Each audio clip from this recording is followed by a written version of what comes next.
Assalamualaikum warahmatullahi wabarakatuh dan selamat siang. Perkenalkan, nama saya Kapten Rahman Racing MR sebagai dosen jurusan studi Nautika Diploma 3 di Politeknik Maritim AMI Makassar. Pada kesempatan ini saya akan menjelaskan mata kuliah yang saya ampu, yaitu prosedur darurat dan SAR. Prosedur darurat dan SAR ini membahas tentang mengenai master list atau tugas dan tanggung jawab keadaan darurat di atas kapal. Tindak pencegahan untuk perlindungan keselamatan penumpang, pompa emergensi kebakaran, tim keselamatan di ruang mesin, tim keselamatan di ruang akomodasi, pencegahan kecelakaan kapal diakibatkan cuaca buruk, penyelamatan korban dari kapal atau cara meninggalkan kapal, tindakan diambil pada situasi emergensi, cara mengevakuasi penumpang atau ABK pada saat berlayar, menjaga penumpang agar tidak panik, memberikan atau mempraktikkan cara penggunaan rompi kepada penumpang atau life jacket, mampu mengambil tindakan agar muatan dan ABK kapal bisa diselamatkan, penyelamatan diri pada saat kapal terdampar, pengiriman signal berbahaya, cara penyelamatan orang jatuh ke laut dengan cara metode Williamson. Dari kuliah ini diberikan kepada taruna atau mahasiswa semester 3 dengan beban 1 SKS. Adapun diharapkan yaitu taruna mampu menjelaskan cara melakukan pertolongan kepada orang lain atau kapal sendiri, serta dapat mengatasi situasi agar tidak panik. Metode pelajaran yang saya ambil dan saya gunakan yaitu perkuliahan atau ceramah, pembelajaran kelompok, demonstrasi, dan tanya jawab. Adapun penilaian yang saya ambil dalam hasil akhir semester yaitu tugas 10%, UTS 20%, kehadiran 20%, UAS 50%, jadi jumlah keseluruhan 100%. Demikian yang saya bisa sampaikan mengenai pembelajaran proses darurat dan SAR di Politeknik Maritim Makassar. Berikutnya adalah cuplikan cara proses belajar mengajar di kelas yang saya bawa. Selamat menyaksikan.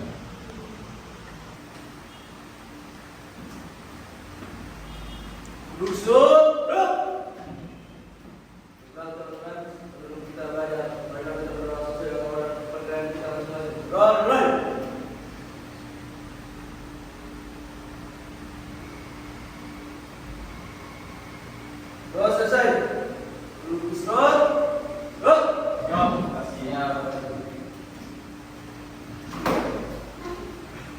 Baik, taruna mahasiswa Politeknik AMI Maritim Makassar, dalam pelajaran ini kita akan membawa mata kuliah yaitu prosedur darurat dan SAR. Di dalam kesempatan ini kita akan membahas mengenai kebakaran di atas kapal. Di atas kapal bisa terjadi kebakaran disebabkan ada 3, yaitu bahan bakar, panas, oksigen. Di mana itu bahan bakar? Ya seperti kayu, minyak, daun-daun kering, karena kayak hutan-hutan itu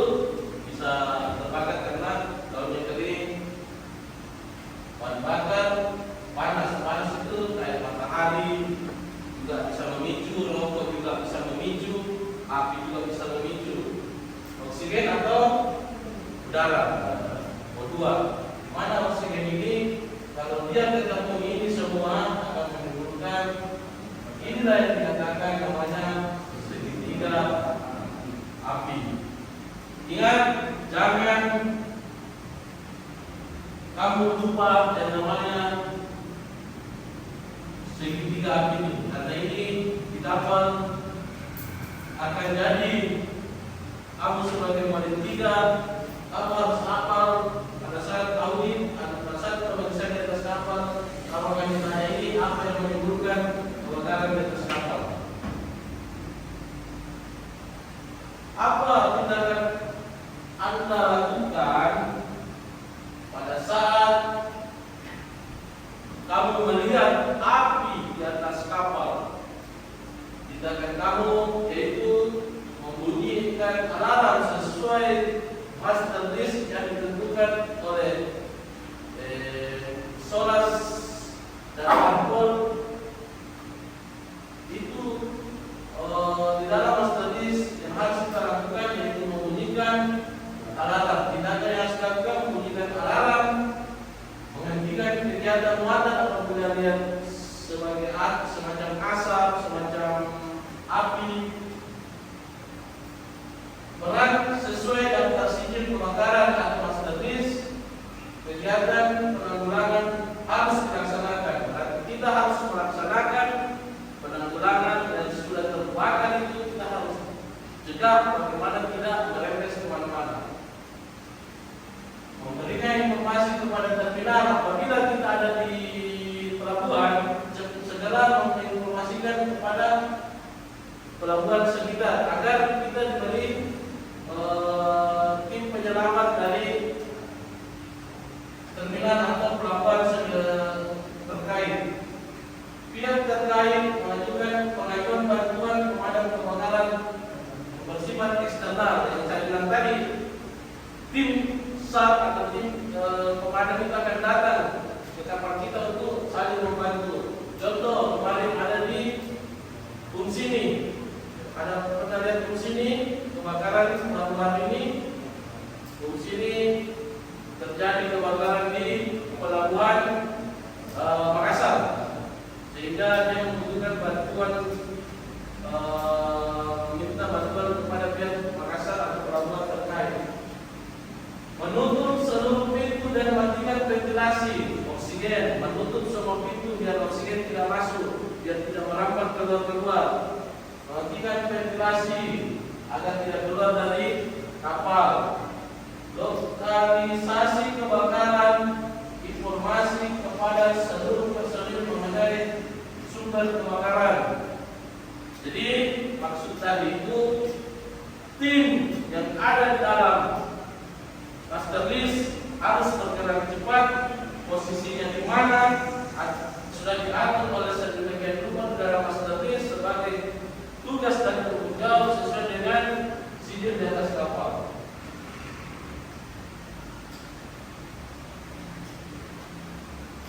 Mencari atau mengidentifikasi muatan berbahaya dan material di sekitar sumber kebakaran. Jadi kita harus mencari dulu barang-barang yang mudah terbakar, disingkirkan.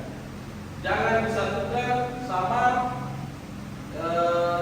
yang penuh asap yang akan memicu kebakaran. Jangan disatukan. Untuk memotong segitiga api kita harus memindahkan yang memicu kebakaran seperti kertas, karton, kayu. Kita harus memindahkan supaya tidak menyebar kebakaran itu. Analisa metode pemadaman kebakaran. Jadi ingat, Anda sudah mengambil BST, metode kebakaran ada beberapa jenis. Kalau listrik kita pemadamnya menggunakan CO2.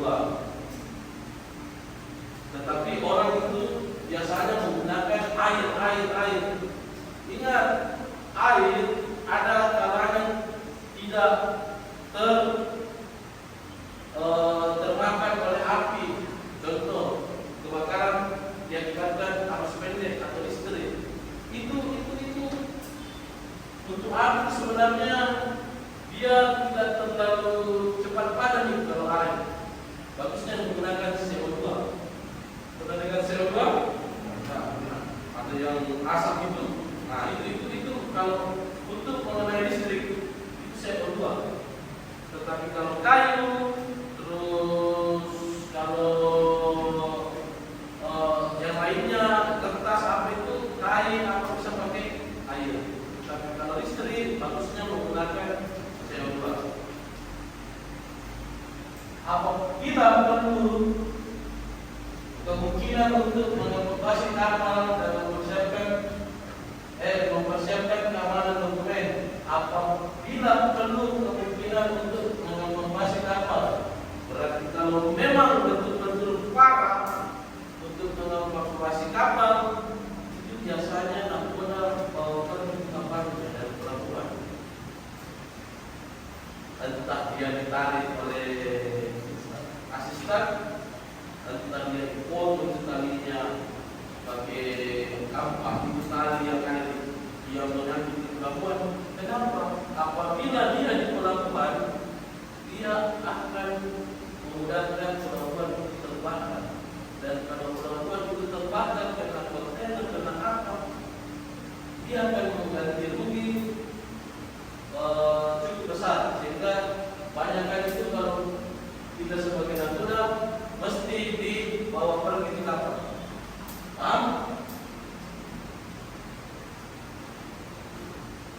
Terus catat seluruh tindakan yang dilakukan dalam logbook. Apapun yang Anda lakukan harus ditulis di dalam logbook, sehingga pada saat pemeriksaan Saranda atau pihak terkait akan melihat dalam logbook.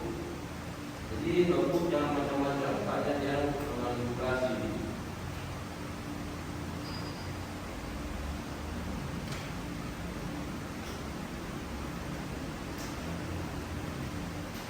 Tindakan yang harus Anda ambil, yang tadi saya bilang, memulihkan keadaan, oke? Melapor ke anjungan bahwa ada kebakaran, baik itu berlayar maupun tidak berlayar. Organisasi kebakaran, tempatnya di mana terjadi kebakaran, dan kita harus menggunakan apa? Alat pemadam api ringan. Seluruh alat kapal berkumpul di master station, yaitu tempat berkumpul. Biasanya dia di tempat luas itu, tempat terbuka. Peran sesuai dengan prosedur kebakaran, yaitu master list, penanggulangan dilaksanakan. Kalau bukan tugasmu, jangan ambil tindakan. Tetapi sebaiknya apabila Anda melihat pertama kebakaran, untuk memperkecil itu, lakukan dulu sebisa mungkin. Jangan besar baru melaporkan. Jadi kalau ada proyek kebakaran, kau lakukan dulu sedini mungkin untuk mencegah itu tidak menyebar. Kalau itu tidak bisa, baru kita pergi melapor. Ingat, setiap kapal harus mempunyai apa untuk penanggulangan pertama yang harus dilakukan pada saat kebakaran di atas kapal. Tutup seluruh pintu, ventilasi, analisa metode pemadaman kebakaran, analisa perkembangan kebakaran yang dilakukan, pembatasan dengan kuning. Jadi untuk saat ini kita harus tahu bahwa pada saat kebakaran jangan pernah meletakkan benda atau barang yang mudah terbakar di sekitar yang api yang terbakar di bagian-bagian kapal. Paham? Paham? Ada yang bertanya? Silakan. Ketika terjadi emergensi kapal tenggelam, siapa yang bertanggung jawab untuk memadamkan api? Ketika terjadi Emergensi atau kapal terbakar? Ketika terjadi emergensi, siapa yang bertanggung jawab untuk memadamkan api? Yang bertanggung jawab memadamkan api. Oke, yang bertanggung jawab memadamkan api yang saya jelaskan tadi, yaitu sesuai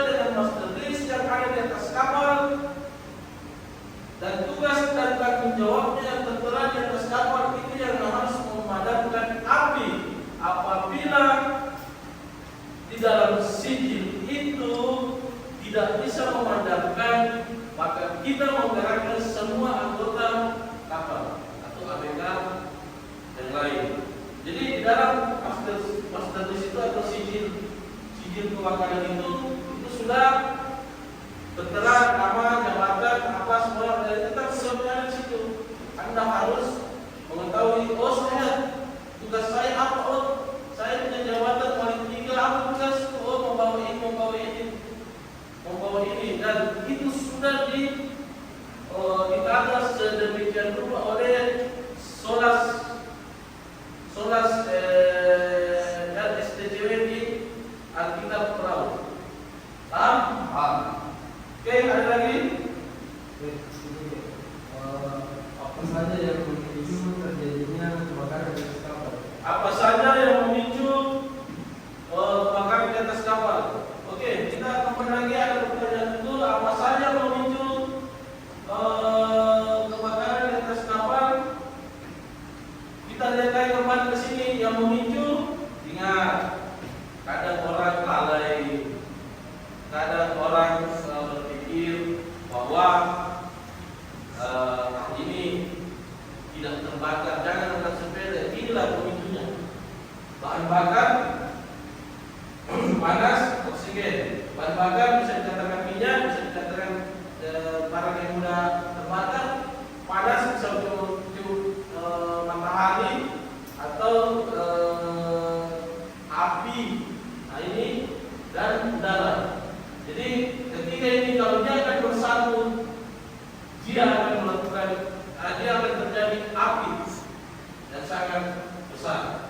Dan apabila terputus, itu tidak akan terjadi api. Oke, ada lagi? Silakan.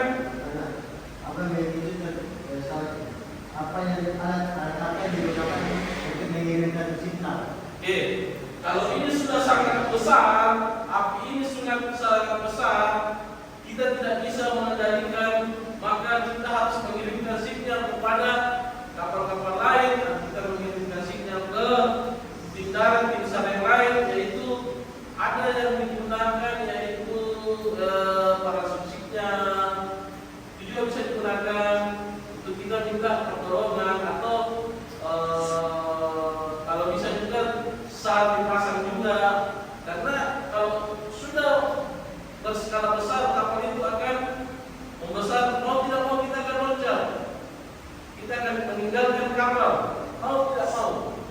Kejadian kemarin di kapal Takut, kebakaran kapalnya dan yang lupa meninggalkan kapal, sehingga ada beberapa yang tewas, betul, ada yang ikut di dalam itu. Jadi apabila kalau mesin tidak mati, kita menggunakan radio juga boleh, bahwa kami minta pertolongan, sehingga pada saat membutuhkan bantuan ada beberapa jenis, yaitu menggunakan radio boleh, menggunakan alat sinar pada malam hari bisa, menggunakan bel, smoke kalau pagi hari. Oke, paham? Ada yang lain? Tidak ada? Oke, demikian mengajar hari ini. Mohon dipahami apa yang saya sudah jelaskan. Tolong dipelajari kembali yang saya sudah kasih buku-bukunya. Jadi tolong dibaca kembali. Oke, sekian. Terima kasih. Assalamualaikum warahmatullahi wabarakatuh. Waalaikumsalam.